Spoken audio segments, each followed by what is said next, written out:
Welcome back to the Isabelle Wellman podcast. Today, we're going to be diving into numerology and the progressed moon because there is a heavy correlation with the two of them. If you're watching on YouTube, you're going to be seeing me probably really close up to the screen at some points, not looking at the camera because I'm reading something or referring to something because I take notes in like 7 different places. So, hi. Hey, how are ya? It'll be exciting. Before we get started and diving into this, I want to say thank you so much to my friend Colin for requesting this episode. I love being asked, hey, can you talk about this or cover that or XYZ? It's really fun. And if you are anyone who is interested or knows of human design and you understand it, or maybe you have heard of it and you know it, like what your type is, I am a generator. Wow, surprise, surprise. If you know what a generator is, basically a generator is someone who has multifaceted personalities and does best when there's 7 different bowls that we can put our hands in, but they correlate and they overlap and they make sense. And I feel like in my life, I'm really throwing myself out there in all these different facets to figure out, hey, which are the best ones for me? How can I marry them together? And how can they make sense? So I feel like once I hit 30, that will explain itself on how it unravels or how it ravels together, perhaps, or coils together. Until then, I'm here for a good time and a really nice ride. I am in full surrender mode. And it was pretty funny how looking into my own numerology for this discussion today, the year I'm in, because the more I'm surrendering to the year that I'm actually in, because there's a few different things. So you have your life path number, and that's different. I'm not really going to be diving too deep into that just because it's so vast and you can go Google this pretty easily. I'll tell you how to get to it, but I'll let you do your own research. It helps you stay initiated, right? I'm initiating you. And that's another thing of the generator, initiating. And the other part of the generator I was going to mention before I completely forget about saying it is that we respond. So I do my best when I get to respond to someone, like responding to this request of, hey, can you talk about this on the podcast? Absolutely, I can talk about this. This is amazing. Thank you so much for asking. I would love to please you and give you an answer. And so that's what I'm here to do today. So if you're interested in human design, highly recommend you take a look into that, buy a book, XYZ, find a podcast who can help you out with that. And then moving forward, how this numerology has made me laugh cosmically a couple of times now about how accurate it is for the theme of life I am in. And I'll talk about that more. So I'm very happy that one, I was called upon to say, hey, can you talk about this? 2, when I called upon for it, and I said yes, and I found out, oh hey, I'm in this year. Boom. This correlates with exactly what I've been feeling. And now that I have a little bit more of an understanding of, oh, here's some supportive evidence of why and how this can help you. I'm like, so much easier, so much less resistant to this thing. And then, because I am an astrologer still, I haven't been giving readings as often as I have in the past years since becoming a certified astrologer by Deborah Silverman. And that's felt good, like taking a step back from that. But this goes so well with the progressed moon. So we're going to be talking about numerology and the progressed moon, how they correlate with one another. Bing, bang, boom. Let's get started. So, what is numerology?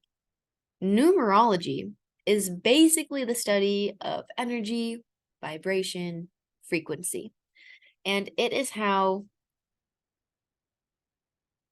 basically, it is how we use the theme of that number, whether it be our life, a situation, our year theme, how we take it and utilize it. So how do we adapt to that frequency, energy, vibration? How do we make it work for us? How do we stop resisting it? How do we stop fighting it?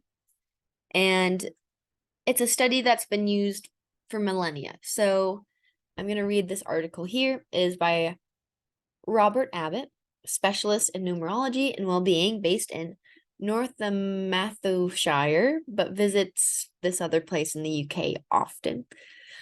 And Robert says, where did it begin? Well, this is his, so quote unquote, though there are undoubtedly connections from the numerology of today way back to ancient India in the Vedas and China in the I Ching, excuse me if I said that wrong, it is widely accepted that the semi-legendary figure of Pythagoras is the true father of numerology. Living in ancient Greece around 550 BC, he has been described as one of the most influential humans that ever lived. For this very essence of his thinking about numbers is baked into our modern world. Son of the stonecutter from the island of Samos, we know him as a mathematician, vegetarian, and keeper of the Egyptian mysteries. But he also revered numbers so much that he consecrated a mystical school in their name, teaching about the reincarnation of the soul and instructing his pupils how numbers could reveal the beauty, harmony, and order of the world. Immortalized of his mathematical insight that the square of the hypotenuse of the right angle triangle is always the sum of the squares of the other two sides, a fact that is actually predated Pythagoras and was widely known as in Babylonia 1,000 years before he was born. His basic idea was that numbers underlie and describe all creation. His work would go on to influence the Greek philosopher Plato, in which turn colored the development of Roman society. So, pretty big deal, this guy. So it goes back quite a ways. And there's different origins of this going into the Kabbalah, the Tree of Life, and then moving forward into our modern day era. And of course, if you're reading any old thing about numerology online, who knows where it's coming from, who's sourcing it, how regurgitated it is. So please use your discernment when researching ancient histories of these different divination occult practices, which these are. These are things that have been used for as long as we know of, and it's hard to factualize that or believe in it when so much of our world has done a really good job at squishing the possibility of anyone believing it. There's so much laugh and memes, right? So many memes about numerology, astrology, spirituality, the tarot, all of these things, all of these practices that are very useful in life when you have a true, honest connection with source, whatever you call source in your world, God, Allah, whatever the case. And if you stop and give it a chance and realize how impactful it is to your life and you begin to work with it, life becomes really fun and really easy. You realize how much of a magician you actually are. And it's all about your perspective. You can have the perspective that is cut off, old, stagnant, and very patriarchal, where it's controlling and I have to know the logic. Well, logic isn't always our best friend, because if we're always trying to do the logical thing, guess what? We're probably not having as much fun as we want to have. Just reflect back on your life. Think back to a time when you were like, oh, do I do this or that? And you tried to logic your way in and out of it. Doesn't work very well, does it? You just feel sad or confused or even more unsure or overwhelmed than when you started. So, moving forward, numerology is a really cool tool. I never really got too into it, but having done this research and then remembering that I did learn about this when I was in Deborah Silverman's level 2 of her astrology school. I've done all 3 levels. If anyone's interested in going through her schooling, I got high regards for it. Ask me about it. I give you a great review. So, this dates way back. And how do we find our numerology? So there's two different ways depending on what you're looking for. First and foremost, if you're looking for your life number, I suppose, then you're going to put your own birth date, the year of your date, at the end. So my birthday is August 14th, 1996. So you add them all up one by one by one. So you add up each digit by itself. So 0 plus 8 equals 8. 8 plus 1 equals 9. 9 plus 4 equals 13? Am I doing that right? Math isn't my strong suit. I wrote it all out. And then you continue in that way until you get to one single number. So let me do this again. So you get the full kebab. 0 plus 8. I'll do it. I'll share my screen. I'll share my screen for everyone who is watching so that they can do it. I'm sorry. I just use calculators for everything. They are my life. So let's use Google. We'll screen share. Boom. Share. All right, here we go. So 0 plus 8 equals 8 plus 1, 9 plus 4, 13. Oh, I did do this right. Plus 1, because it's 1996, plus 9, plus 9, plus 6. Oh, shit. I did it wrong.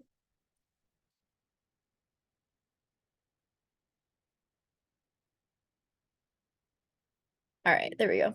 38. And then 3. So I'm going to cancel this all out. How do I do that?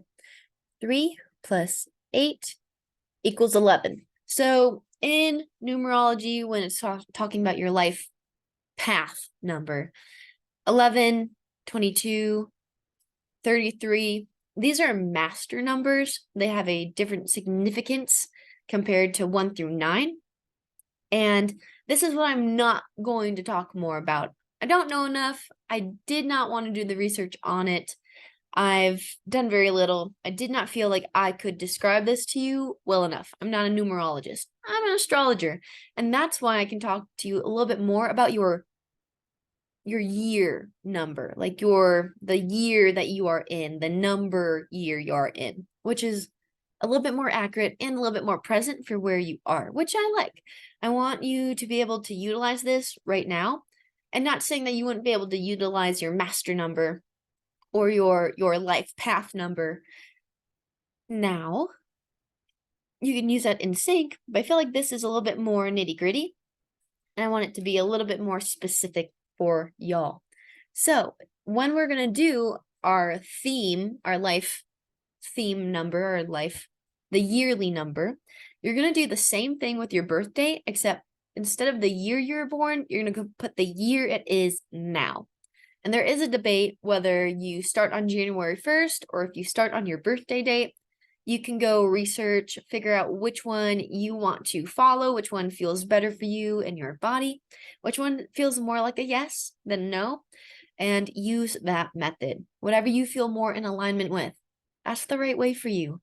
Someone else can feel in alignment with another way. Perfect. That's what feels in alignment for them. And there's nothing wrong with that. It's just life. That's how we do things. So let me use this example. I'll use my birthday again. So I'm just going to start with 8. 8 plus, 8 plus 1 equals plus 4 equals. So I get 13 again. And now I'm going to do 2023. So 13 plus 2 plus 0 is still 15 plus 2. 15 plus 2, 17, and plus 3, 20. So 2 plus 0 is 2. So you're always going to break it down into one number. Versus your life path number, which is just for your entire life, You can have 11, 22, 33. You can have any of the double digits. You cannot have 12, 13. I don't think. Like I said, I did not research it. I've not gone too deep into it. From my memory, from what I've always thought in my mind, from whatever it came from, I've always thought it could only be the double digits. So 11, 22, 33, 1 through 9, 10, whatever.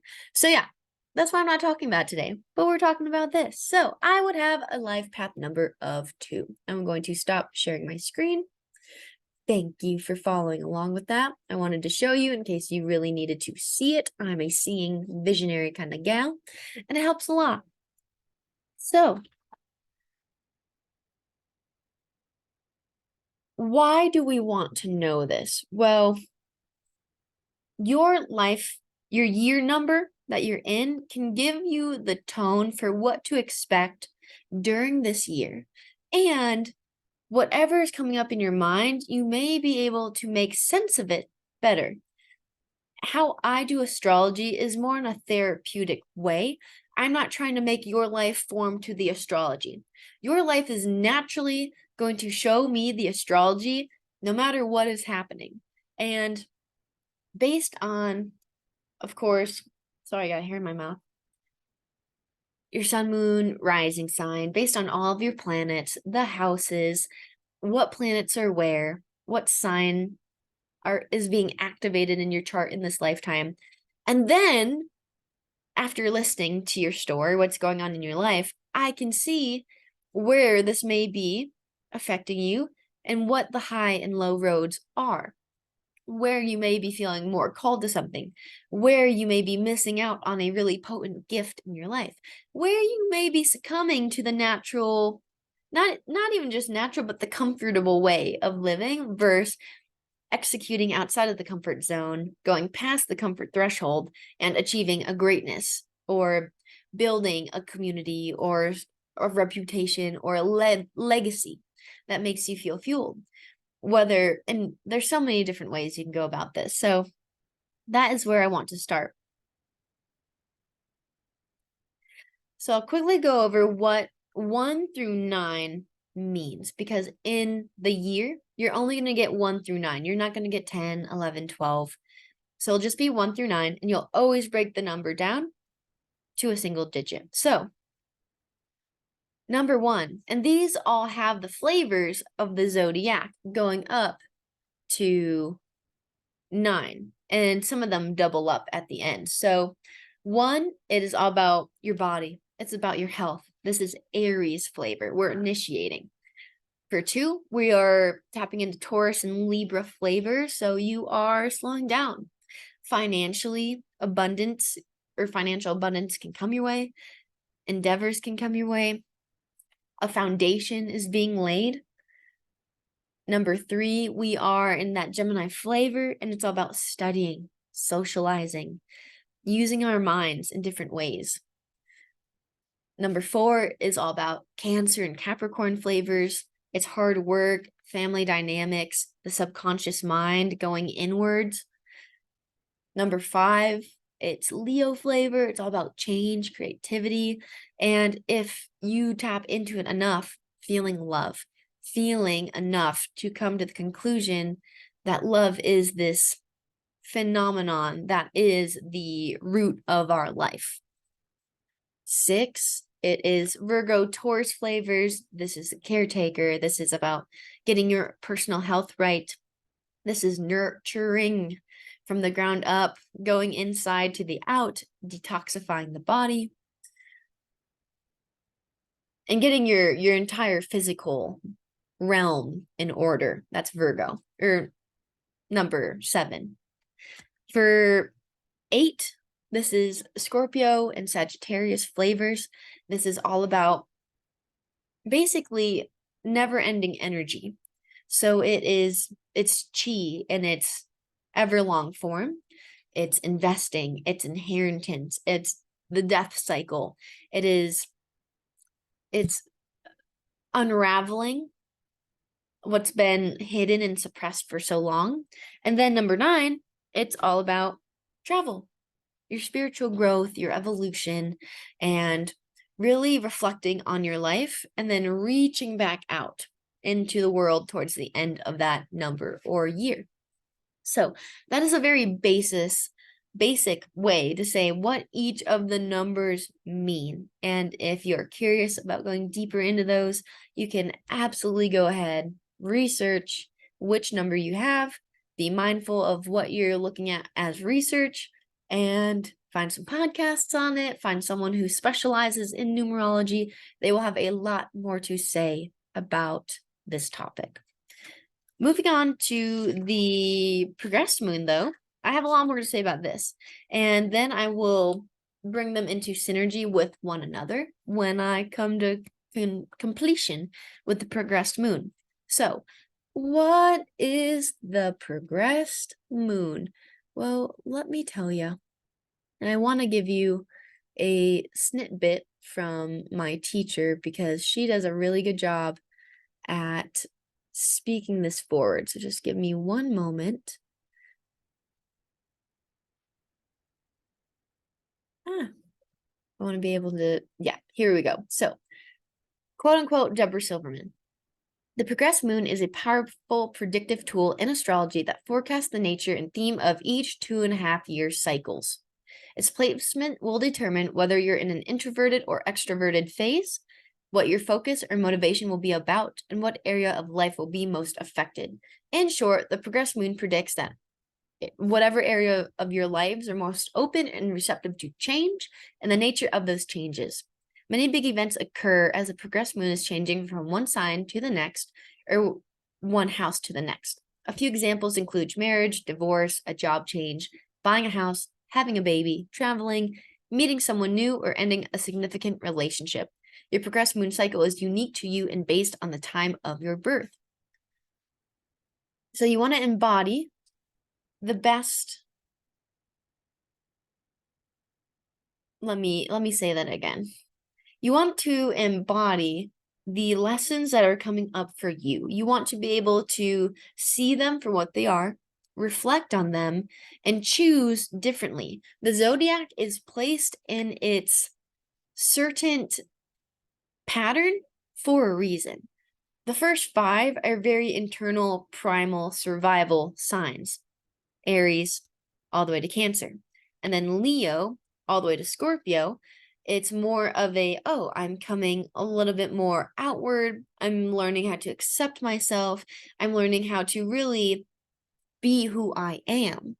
And then the last 4 signs from Sag all the way to Pisces, it is this notion of, all right, now I'm out in the world. How am I helping the collective?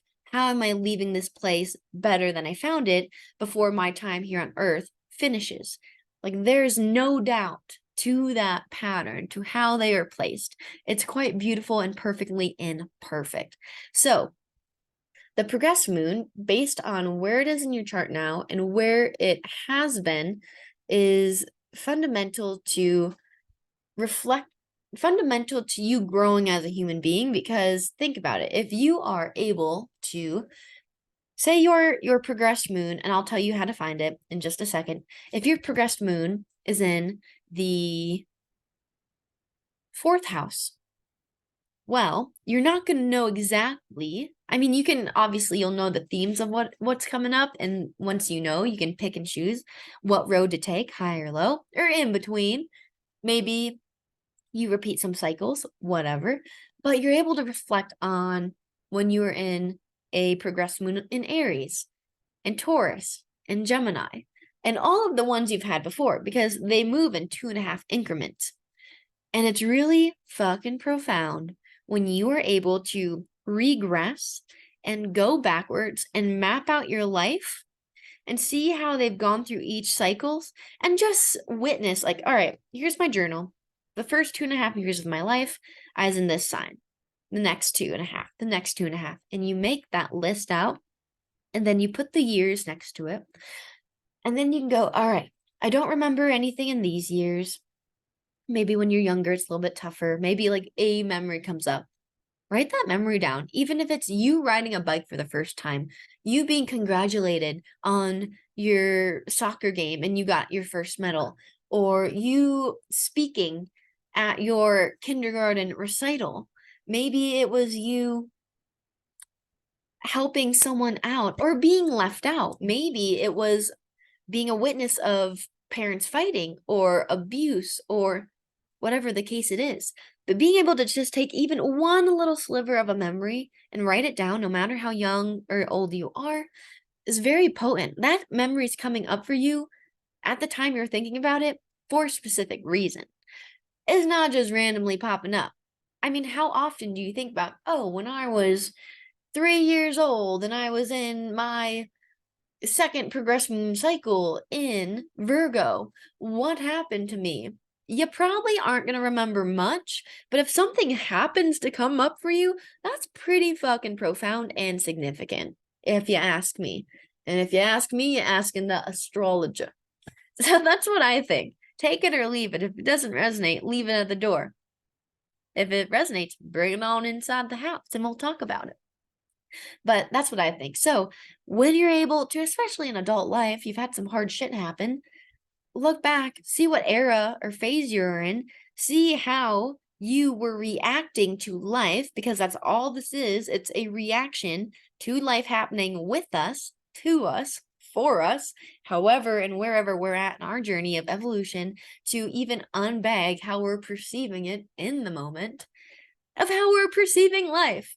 My dearest, bestest friend Britt and I were just on the phone literally an hour ago, and she brought up this story because we're talking about perception and how it can be so different from one to another, especially in relationships, and how we have to have our own moral compass and self fucking locked in, because if you lose yourself, you lose your insight, you lose who you are, you lose your power. Lose your power. If you make decisions based on other people's opinion of you, you are giving away your power. If you make decisions based on what you believe, you are retaining your power. And then, guess what?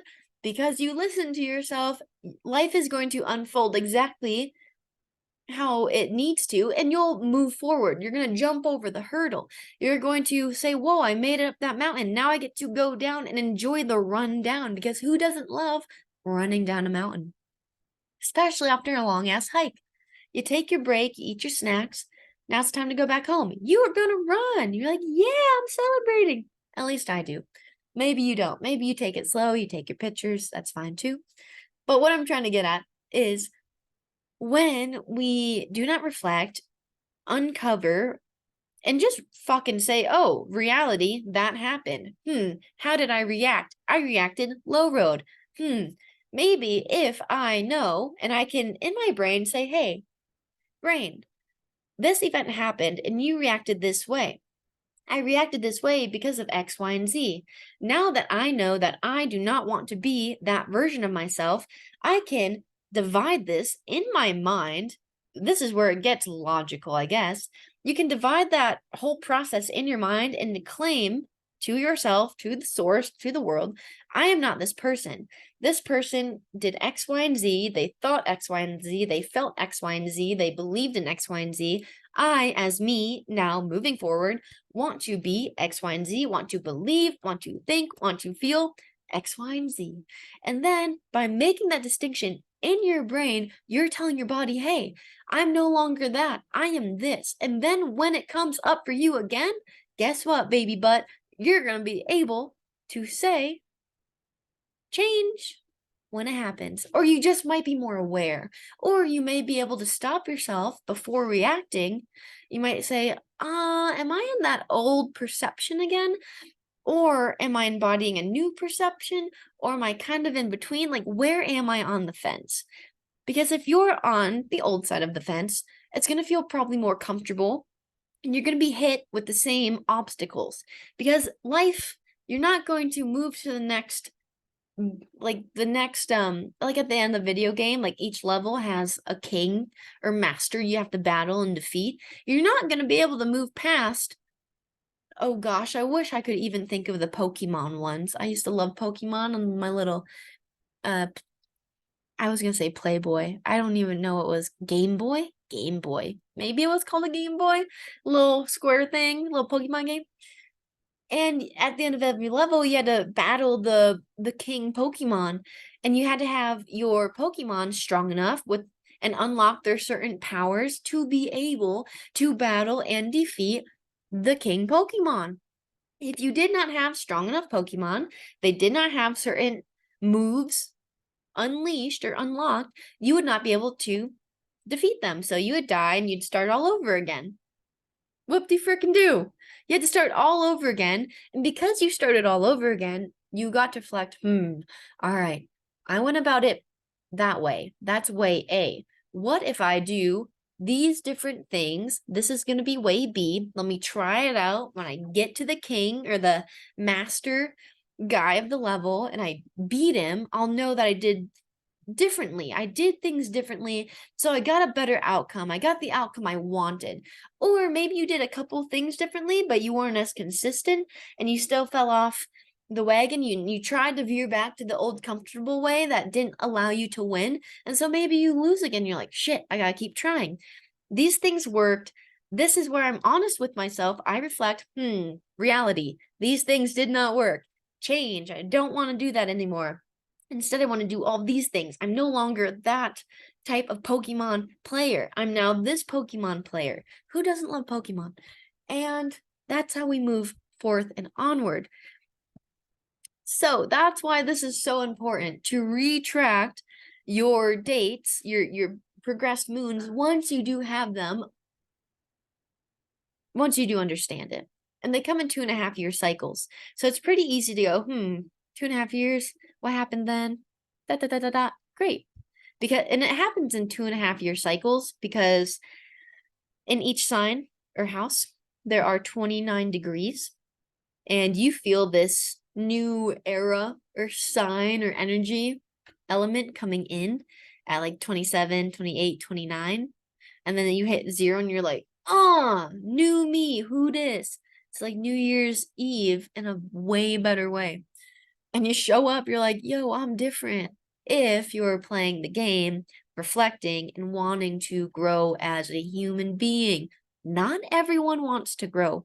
Y'all, some people came here just to do the thing, to cruise, to live the experience, and to not expand as other people want to expand. Does that make them wrong or bad? No, it's not our life. It doesn't matter to us. And that's another big thing. If it's not our life, it doesn't matter. Like close personal friends, of course, family, of course, we care, but we cannot change. We cannot change anyone's perception. We can only share respectively from our heart, our perception, how things are making us feel, and what we would like to come together and create moving forward. So it takes the progressed moon 2.5 years because there's 29 degrees in the sign, and the sign moves 1 degree a month. So 24, 30 months it takes, basically, give or take. Wow, I could have. See, y'all, I do math so backwards. I tried to have someone in high school teach me how to do math better. And I think I'm just now getting it 8 years later. But I just did that the hard way. I literally could have went, oh yeah, 29 degrees, 29 months. But I did it the hard way. And I just want to laugh at that. If you are not a number person like me, I feel you. And if you are a number person, maybe you can share your magic with me one day. So I'm going to pull up my chart. I'm not going to show it to you, but I'll just talk about it because it will help me stay on track. So my chart, oh, I went backwards. Yay, there we are. All right, so first and foremost, how do you find this? So I will show you this part because this part can be a little trippy. If you're not watching the YouTube, I highly recommend. I'll do my best to explain it as it is. So let me share my screen once again. So you're going to go to your web browser, whatever you use. You're going to open your new tab and you're going to put in astro.com. Boom. Astro.com comes up. You can make a free account. I think it's worth it if you want to save this information so you're not always having to just put it back in all the time. So if you want to make your own account, you just go, I don't know how it looks. I think just the right-hand corner, little green guy, you make an account. If you're already logged in, you have user profile, stored astro data, whatever. Once that's all said and done, you go to the left side of the screen. Follow my cursor. It's the 3 dashes on the left side of the screen next to the word horoscopes. Click on it. You're going to browse down. You see free horoscopes, Astro Shop. You're going to click on free horoscopes. A little drop box is going to pull down. You'll see all horoscopes, today and tomorrow, personality, love, location, traditional. You're going to click on horoscope, drawing, and data. And then you're going to go to extended chart selection. You click on it, pops up, and it's like, all right, horoscope for Isabelle Wellman and chart type. So halfway on the screen, it'll be underneath sections for round, special, and ephemeris. And pull out chart type. Natal chart wheel will be the automatic thing that it says. That's what each chart pulls up to traditionally, just your natal chart wheel as the time and whatnot you put in. And you're going to scroll all the way down until you see progressions. And if you're on YouTube, you see it's highlighted in yellow, progressions. So I'm going to go down to natal and progressed chart. I click on it, show the chart. I scroll down. This is my chart. So I didn't say I was going to show you, but I am. And we're looking at the moon. So the moon is what we're talking about. The moon, everyone knows what the moon looks like. It's a little half circle, basically. Looks like you bit out of a slice of cheese. And my moon, natal moon, so all the natal placements are in black. They're in the chart. All of the progressed placements are in green. My natal moon is in Leo. My progressed moon is in Leo. And typically, when your progressed moon moves over the MC, which is midheaven, it's all about your career path, really big things happen. For me, I was called to model for the North Face. But then nothing else happened. And I was like, what the fuck? I felt like, I don't know. I was a little disappointed. I was like, I want this to happen forever. So I think in what I've been taught for this, in the very baby beginnings of the degrees, so 1 through 10, it's adolescence, right? Like you're learning, you're experimenting, you're trying it on for size. And then 10 to 20-ish, it's like, all right, we're getting a little bit more mature. We're getting a little bit more stabilized, a little bit more decisive, and we're putting our stake in the ground of, yeah, this is what I'm doing. And then the last 10 degrees, 20 to 29, give or take 10 degrees, is when mastery comes in. And it's like, yes, I welcome this. I welcome this. This is mine. I'm here to take this. I'm putting myself out there in the world. I'm doing the damn thing. I am calling upon my own power.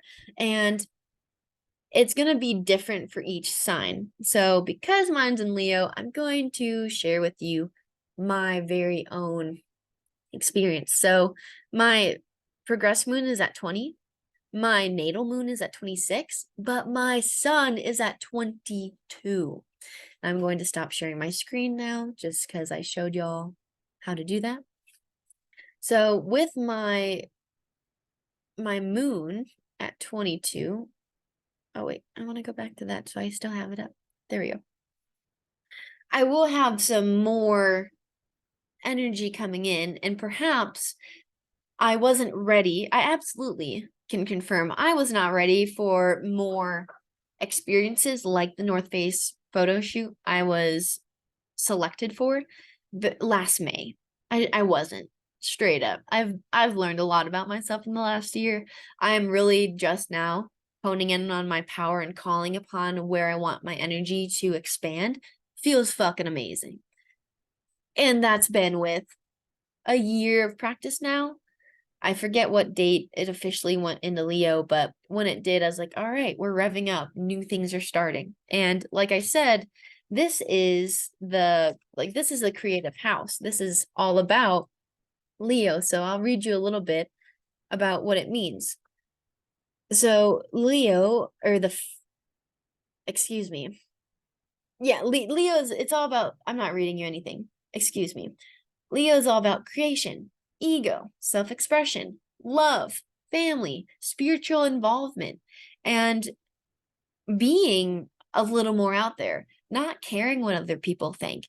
It's being a supporter for the underdog, witnessing who's being left out and inviting them to the game. It's pulling people up with you. It's showcasing them. It's fluffing their feathers. It's putting the fire under their ass to get them started, to ignite them.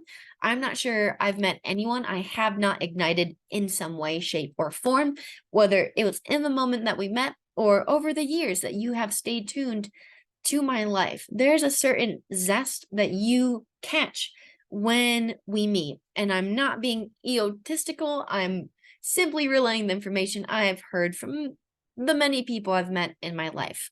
But there's an infectious energy. It's a sunlight. Everyone wants to look at the sun. They want to be under the sun. They are warmed by the sun. Plants flourish under the sun. We need sun or else we'll be depleted in vitamin D. It's vital for our lives. That's what Leo energy is. It's vitality. And so you know that something's wrong in your life when you ain't feeling vital and you're a fire sign in general, fire element, I remember how much I love astrology when I talk about it because I haven't been talking about it as much lately. And when I get on my little ramble jambles, as I'm sure y'all can hear, I just remember how much I love it. I love it. So that's what I'm trying to say is that this is a really easy time for me because my progressed moon is in the same sign as my moon. And I will tell you how the number of the year meshes with the progressed moon at the very end. I promise. Let me make a note. Relate number of year plus progressed moon at the end.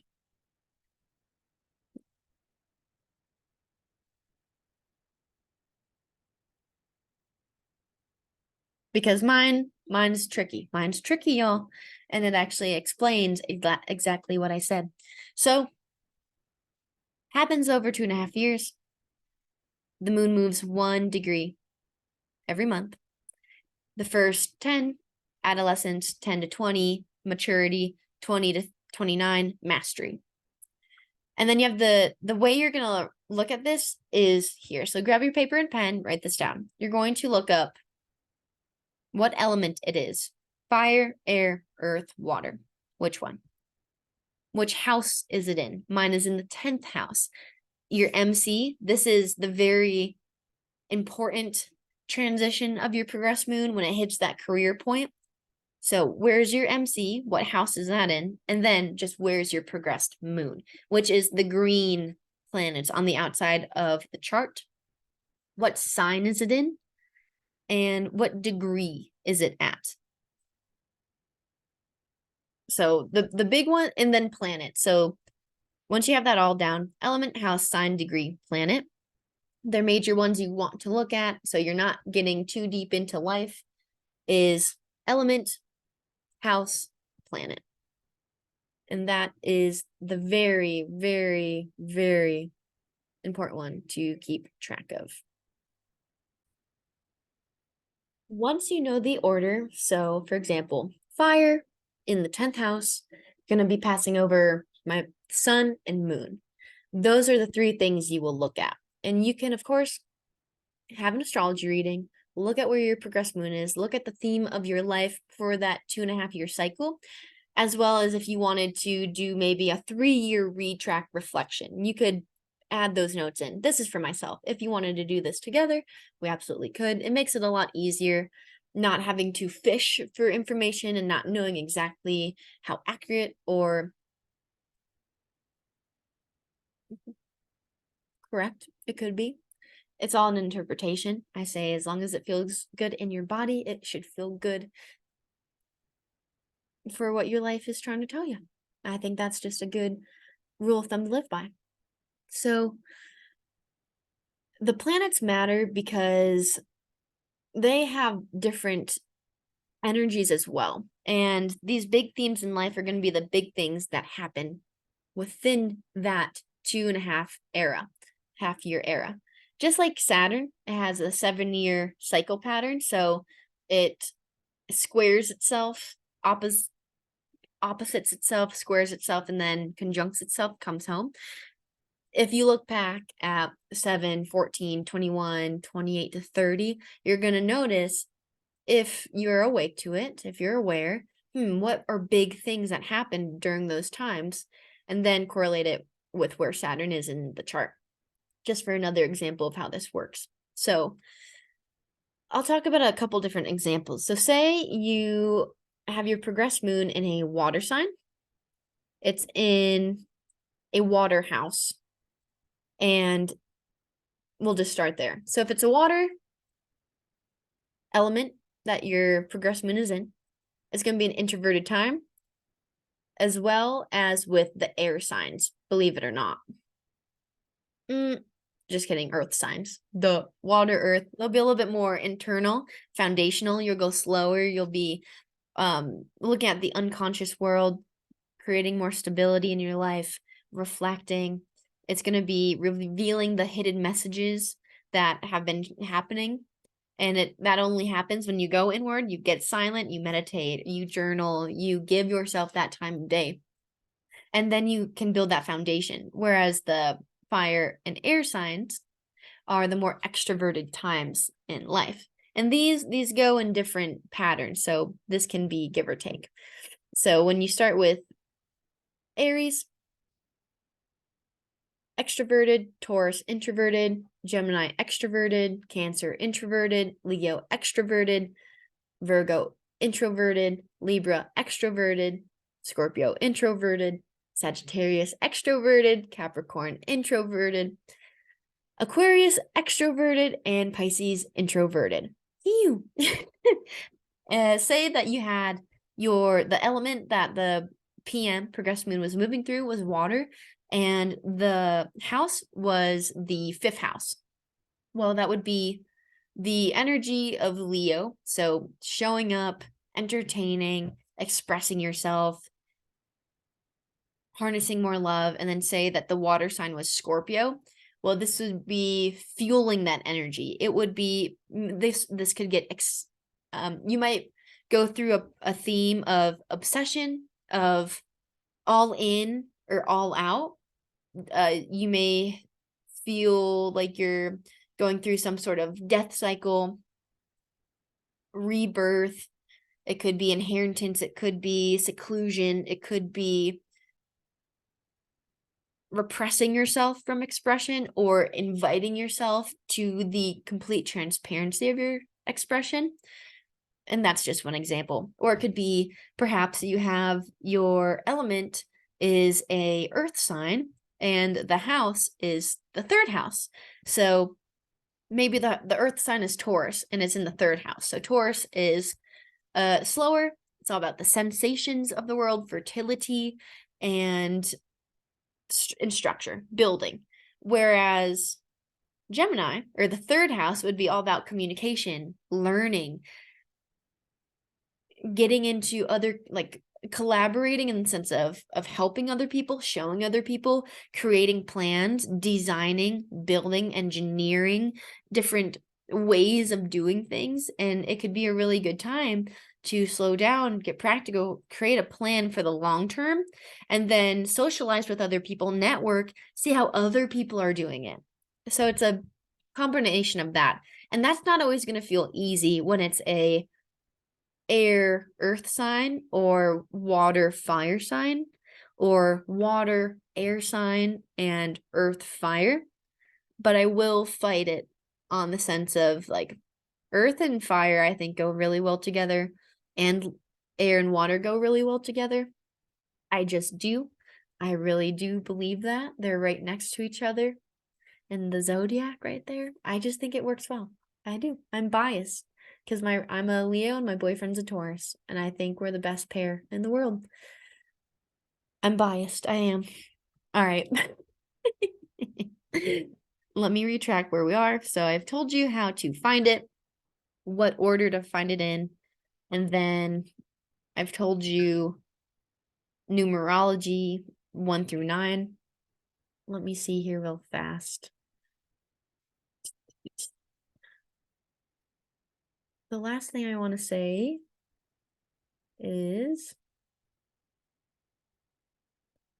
I want to say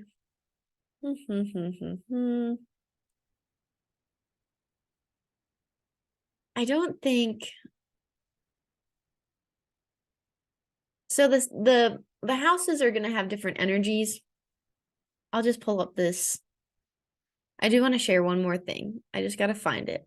It's the very last, very condensed version. So let's say that you have your chart pulled up. So this is I'll just give you 2 examples of this. So maybe I'll give you all. We'll start with Aries. So the progressed moon through the signs, bullet points. And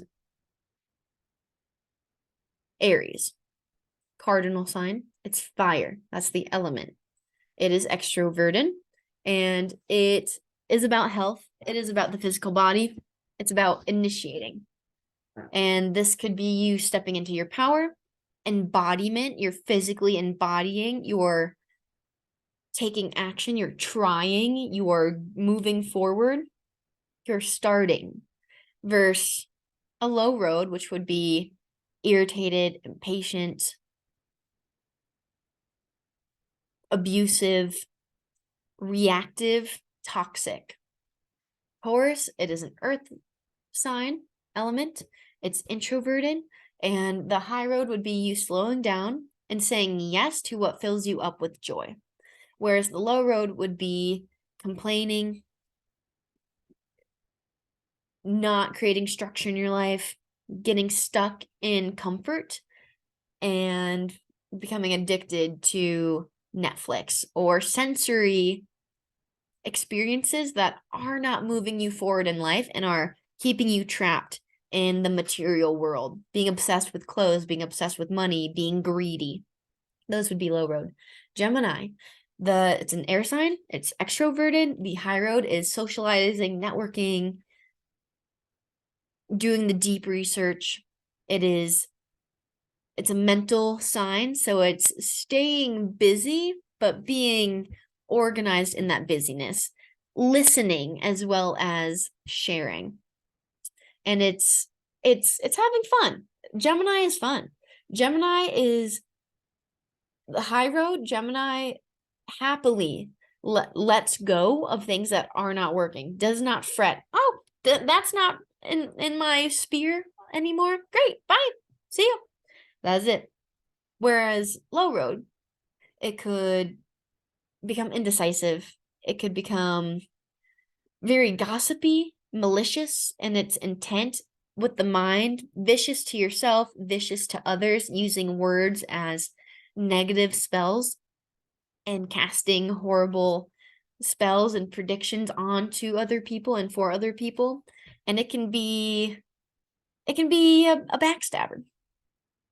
It's the twins, right? Like, one is supposed to be immortal, one is supposed to be mortal, 1 foot in each world. But yeah, being a trickster for malevolence is not the high road for sure. Then we have Cancer, water element, introverted. This is a very emotional sign, emotionally charged, is the progressed moon. So in this time, it's making sure you have a home base. And say you had your progressed moon in Cancer, but in the 9th house. So it's like, Cancer, I want to stay home. But 9th house, because it's Sagittarius energy, I want to travel. It's like, how do I make that work out? And I live with this. I live with Cancer in the 9th house, which is actually not as bad in my opinion, because I've learned how to make it work. But when I lived in my camper, the truck camper full time, I longed for a home. I longed for something to call home. And until I had fully accepted the truck camper as our home, that's when I began to feel more comfortable. It's like, oh yeah, This is delicious. And I should say this evolved. The truck camper was like the home that made me feel good versus when I had moved out to Colorado again, just for a couple months waiting for Danny's job to wrap up. I lived in a not camper. It was just like our bed in the back, topper. I had a stove I could set up, and it just wasn't as functional, and it was colder. So I was like, this isn't as fun. I don't like it as much. I just want to be in a house with room to move around because it's cold outside. So I want to be able to move my energy in a warm space. And I ended up like staying with a friend and then renting out a hotel, and yeah, it was interesting. So until we had that truck camper where we were on the road traveling, doing what I love to do, which is explore the outdoors, and then have somewhere to crawl in bed, have a little routine, have the stove already ready, have the dishes in a place, like know what the table's there, all the things. That's when it felt better. So that can be a tricky one, but yes, Cancer very, very much needs a home, is what I'm trying to say. If your PM is in Cancer. And this is where you get to really tune into your goddess energy. How do you mother yourself? How do you mother other people? How are you a sister to yourself? How do you nourish others and yourself? How are you in tune with your cycles, your moon cycle? And the low road can be being passive aggressive, it can be depression, it can be becoming overwhelmed in your own melancholy, looking too far on the past, yearning for it, longing for it, stopping your life where it is and becoming more of a hermit than anything, and not giving yourself what you need. It's also like our hips hold a lot of emotions, and oftentimes when women aren't expressing, they notice weight gain, and it goes in the hips and the breasts, in the tummy. Like these are all places that involve Cancer energy. And so it's just like, interesting. When you're stagnant water, things start to not be so pure and so flowing and so fresh, versus, yeah, it just gets gross, right? Like you feel gross, you don't feel as good. Everybody's a beautiful body, but if you don't feel good in your body, honestly, that's what you need to have turn on reality about. All right, is this reality? Do I actually feel good in my body when it's like this, or do I feel kind of bad? I have to pause. I'm looking outside my window and I see we have a lot of geckos here in Nevada. And I just saw a huge one run across the porch and it stopped. And if you're on the YouTube, I'll show you. But he's doing this little arm duck thing and he lengthens his arms and his whole body. He ha, he ha, he.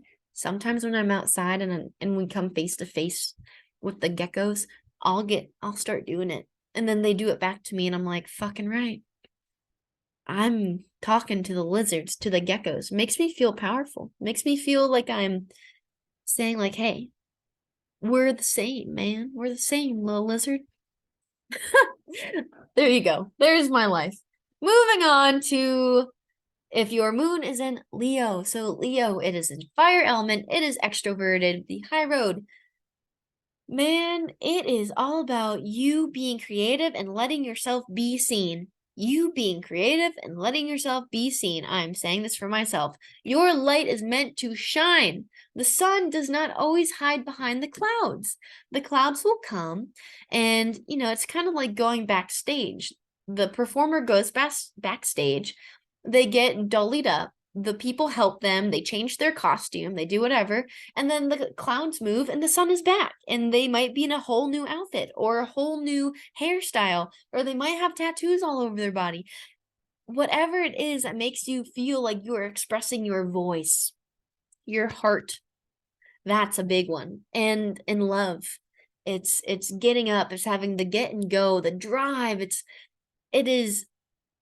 forward momentum, it's love for life, it is energized, it's vital. It's vital.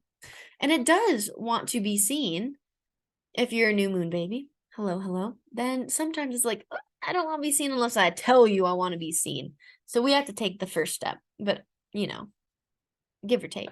And then the low road, of course, is just drama following you all over the place. You're starting shit, you're gossiping, you're sharing the life of other people with people who don't know them, and it's not your story to share. It's being undermining of others. It's really bragging. It is pulling the rug out from other people so that you can get to the top. It's quite, it can get quite catty, if I may say that. Catty. Next is Virgo, Earth element, introverted. All about the detox, baby. This is about your internal vessel. This is the time to go in. You just had all that change from your moon being in the sign of Leo and the fire. Now the earth is coming back and it's here to give everything a place. All right, what needs to go? What needs to stay? How can I cleanse my body from all those crazy experiences? Because if your moon is going through Leo, it's that extra energy of also, it's the extra energy of saying yes to things that aren't necessarily good for you, but they make other people happy and they make you seem like a badass or like more important, right? Like drugs, sleeping around with whoever you want, getting a little frisky, you know what I'm saying? It's no discernment for your vessel whatsoever. So Virgo, it's all about the health of everything, your food, your thoughts, how you're serving other people, how you're letting people also serve you, give and receive, cyclical cycle of that. In low road, this can turn up to be you're run down, you complain, your nervous system is shot, you are impulsively trying to control everyone in your environment. There is, no one's ever good enough, you're never good enough, and you can have some health issues pop up here. Libra, it is an air sign. It is extroverted. Libra is the designer and the harmonics. It's the scale, right? So this energy is all about your own perception and understanding and attunement with who you are in your heart, in your soul. And what you crave from this lifetime. This is a very psychological, physiological essence, and it's pushing you to express yourself, become the artist. It wants you to be a scientist and dissect your own life. And it's all about relationships, right? Outside of relationships, though, before the other comes you. You come before the other. When you're born into this world, you're born alone, unless you're a twin. And that just means you have someone to do this life with on a more side-by-side basis. You get to hold hands, run into the sunset, and figure life out. Or you get to learn how to really uphold this relationship with a version that looks like you. It's a mirror, but completely different in some shape, ways, and form. And it's actually really crazy because this is the perception thing, right? Perception is everything for Libra. They're very aesthetic. They like when colors are coordinated, things look really nice and homey and good and appealing to the eye, appealing to the body, the heart. They want to make sure that your senses, because Venus rules both Taurus and Libra, going a little bit off topic, but it's very sensual. So it is very much about the senses as well. This one is just a little bit more physical in its approach. Taurus is much more your personal, like how you feel things on your body. And then this Libra, it's much more about how other people are feeling the sensation and what's being viewed.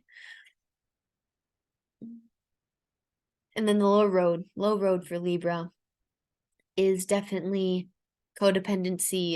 It's reliance. It's sabotaging their own dreams. It is not believing in their desire, or they're perceiving life in such a flip-flopped way that's like, oh boy, you take things personally, you criticize everyone in your head, you criticize yourself, you're not a great friend or employee to yourself or to the other.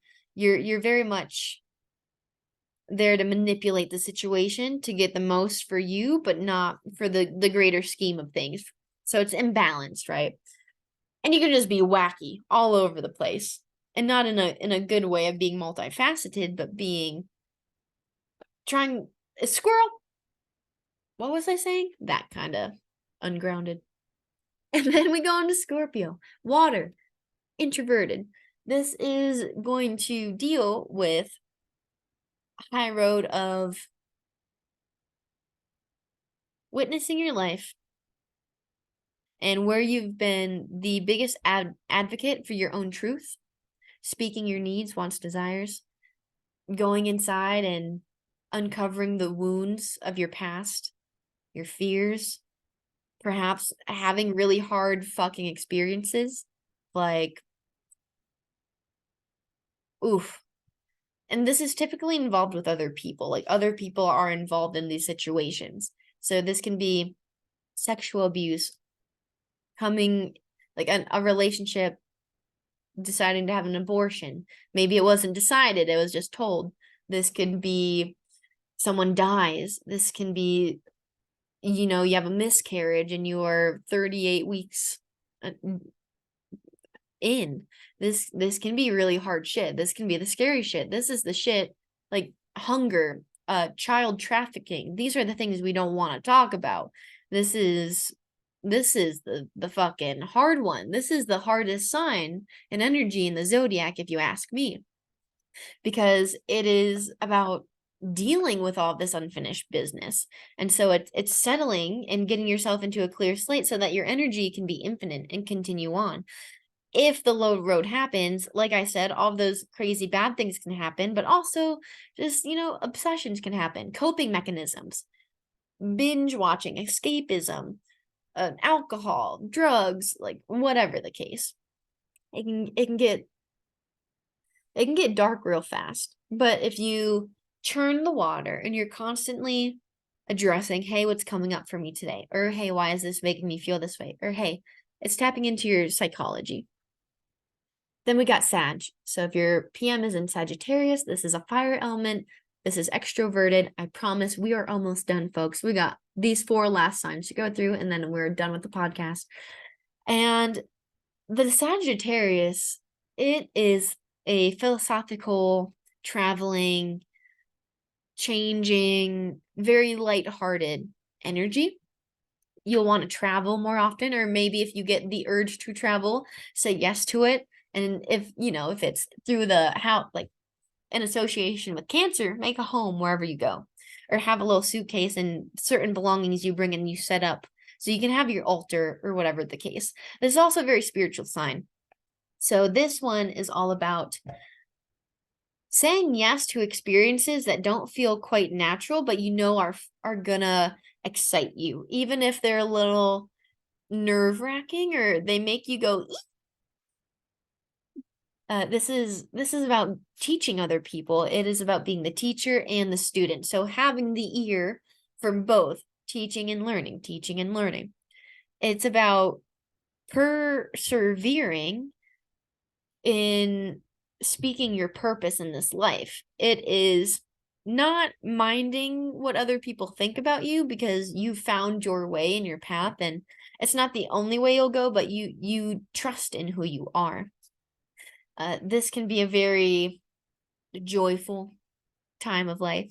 Can be a little bit more fun. There's more there. Maybe you go to more comedy shows or you try your feet at being a comedian, but it's definitely about embracing the fullest experiences that life has to offer you and saying yes to the aches that you've always wanted to go after, because when is a better time? Now. And then the low road, it would be stripping yourself away from life, not believing in yourself as a teacher, not saying yes to being a student. It would be unable to commit to anything. It'd be completely scattered brain. This could be just oblivious to the emotions of others, oblivious to the importance of certain beliefs or perspectives of other people, and at least not respecting it. It'd be very disrespectful. Our last earth sign is Capricorn. This is also introverted. This is a potent one because although it's introverted, which is also kind of funny,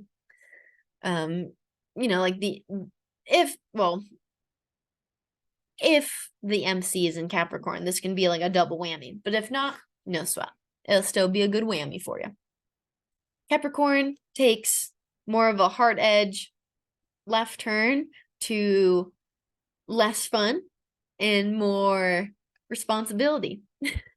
So Sagittarius is going down fun lane, and then you got to 20, you're 0 degrees, and the car just fucking spun out and went hard left turn. And now you're going down the lane of responsibility, ethics, wanting to be your best and be seen as the best. It's high road. It is taking on challenges. It is building your resilience. It is creating a long-standing, disciplined relationship with who you want to become. This is very like, it's a little future thinking, as much as it is about repetition and how things are done. And it represents the father. It can be very rigid. It can be a little, what's the word? It can be a little standard, high standards. It ultimately wants the good for all. It wants the good for itself. It wants the good for who it's becoming, like the future you.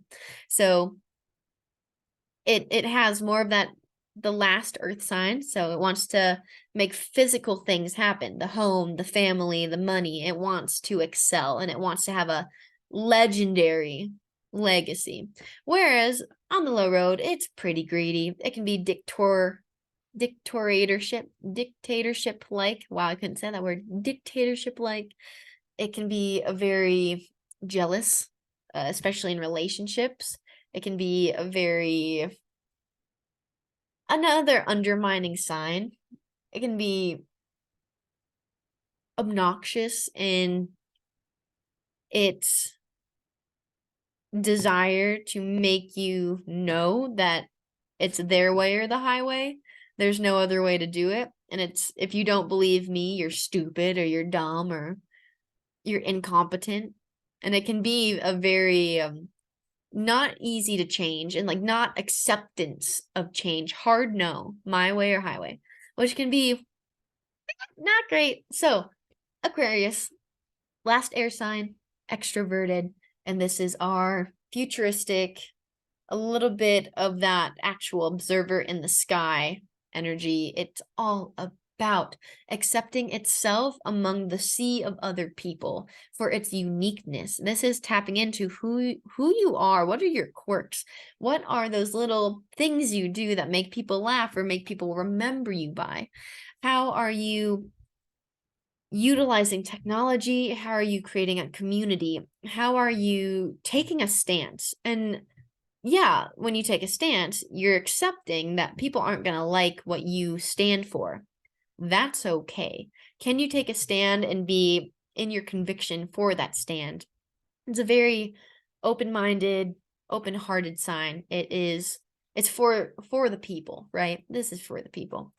And it can see how a new system of process for the greater humanity in economics or politics would be beneficial in the long term. And it definitely strays away from any kind of dictator mentality. Whereas low road, man, this could be crotchety old man who never goes outside the comfort zone, who is ashamed of self, can't accept them for who they are, doesn't want to be here, has no desire to connect with other people, wants to shut people out, can't understand, right out, how do I say this? Forwardly disrespects you, just forwardly calls you out, forwardly is detached from their emotions, kind of robotic in a sense, not open, closed off, very closed off. And then last but not least, Pisces, water sign. This is an introverted sign or energy if your progressed moon is coming through Pisces. And this is the feeling body. It's water. So you're going to go inward again. You're going to be a little reclusive, I'm in my house. I'm not going to come out. I don't need to. And again, like I said, you go in this extroverted, introverted patterns so that you can have these eras of your life where you go all in and then you retract. You go all in, you retract. You go all in, you retract. You take action, you refine. You take action, you refine. You start a new project, you stabilize. That's the gist. And with Pisces, this is the feeling body to a T, and the high road is saying yes to your spiritual practice. You've just made it all the way through the zodiac. The first one, Aries, primal. I'm going to do everything. I'm taking action with my body. I don't know if this will work and I don't care. I'm going to try it anyways. It's not thinking about the repercussions. Now, as a wise sage, this sage energy, Pisces, when it's in the highest form, this is very much a time for you to tap into your spiritual practice. This is tuning in with frequency, energy, vibration. This is yoga. This is another creative side, a very big artist piece, whether that's music or painting or singing. This is about learning about different cultures that can expand your connection with source, or whatever you call source. It is a very psychic time. This can be a very potent time for studying astrology, just like with Aquarius. Like if you have any signs or anything in Aquarius, like, all right, what is it? And are you meant to be an astrologer? Are you meant to learn this? Was this an old ancient science you've always known about? Maybe. I think there's a little bee in here. No, it's a fly. I'll let you out soon, fly. and and your connection with nature is vast. You may be a writer, even poetry. Spend time outside, bring an easel, bring paint, bring a pen and paper, and let nature teach you lessons. Let nature reveal what you've learned along the past 12 months, because you're going to start all over again here real soon. And we'll go through multiple cycles because, 2.5 years? Let me see. I will calculate this quick. 2.5 times 12, 30. So, over 30 years. Well, see, I probably could have done that an easier way. Over 30 years, we go through this. And just like Saturn return, we're starting all over again. And I think that's why there's such a big kabang when Saturn return, and then 30 happens, or 31-ish. And you're like, all right, new era. I'm starting all over. I can be a kid again. What am I going to learn? What am I going to be curious about? So yeah, this is very much the cycle. I have this symbol I drew when I was in my yoga teacher training, and it is of a arrow going up in an arc, and then a line going through, and then an arrow, like the butt of the arrow starting where the other one. How do I explain this better for those who aren't listening? So it's a full circle, but imagine you cut the circle in half. So there's two parts. There's an arrow on one side and the other arrow is on the opposite side. So it's a constant cycle, right? Like recycling arrows. And then through the middle where it's cut is a line. And this was a symbol to me that you're constantly going to be evolving, and you're constantly going to have to push through the shit. Like you're constantly going to have something that's going to throw you off your game or make you uncomfortable or stop you in your tracks. And it's your choice if you stop there and you retract and you don't keep the cycle going, or if you make it through whatever that is, you evolve and you continue on. And that just continues to happen over and over again. And that's what Pisces is.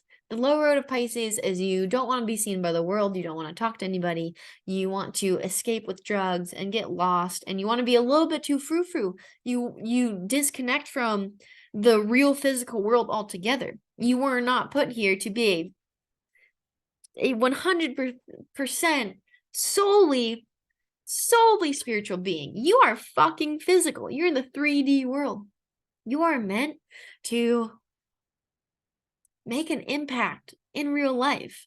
And when you don't feel like you belong, or that you feel comfortable here, or there's a delusion between you and what's actual reality, that can be the low road of Pisces. And it really is like, it will cock block you.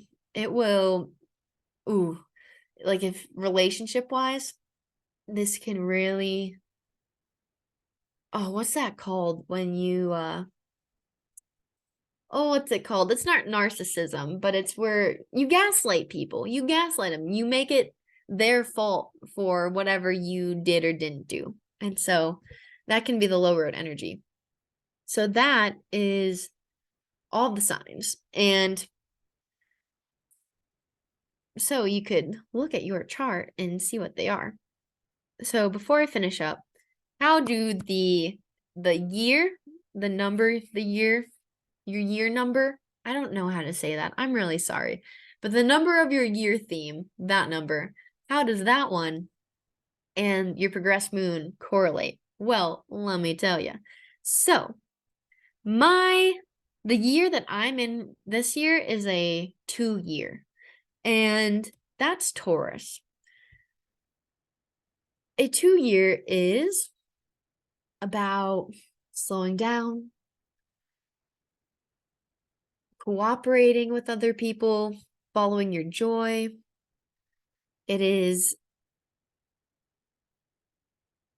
not forcing your energy, seeing a dream you had the year prior and actually taking steps to fulfill it, to make it a real thing. It is a wait and see time. It's not a show and tell. It's a wait and see. What's going to happen with this? This you like it can cause nervous tension because it's Taurus energy, and Taurus can be really nervous or worried about everything. It can be like overthinking what happened in the past. I can do this. I should do more. I have to do that. I have to extend myself. I have to meet these criterias, when it's not true. Like, you're making these fictional stories up in your mind, when in reality, it's just what's happening with you. You might be more prone to the material things, such as a stable job, or creating a stable job for yourself, whether you're an entrepreneur or you work for someone else. It can be starting a family. It can be marriage. It can be building your own house or building a house. It can be anything having to do with the home, with your life, with like the traditional home, and like growing up in the American dream kind of lifestyle, which I think is funny. But yeah, it's really about receiving support and being supported equally and giving that as you receive it.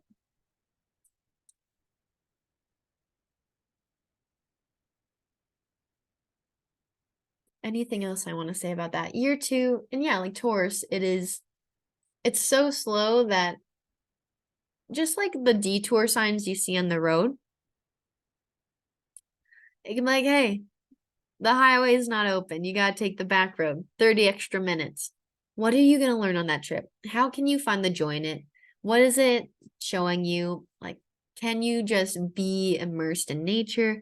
Can you place your favorite song? Can you listen to a podcast? Can you reflect on what's going on? Can you ask how you're doing emotionally? Can you go through a conversation you need to have and see how well it can go out versus how bad it can turn out? Like, seeing that there's a silver lining in those situations of slow and steady.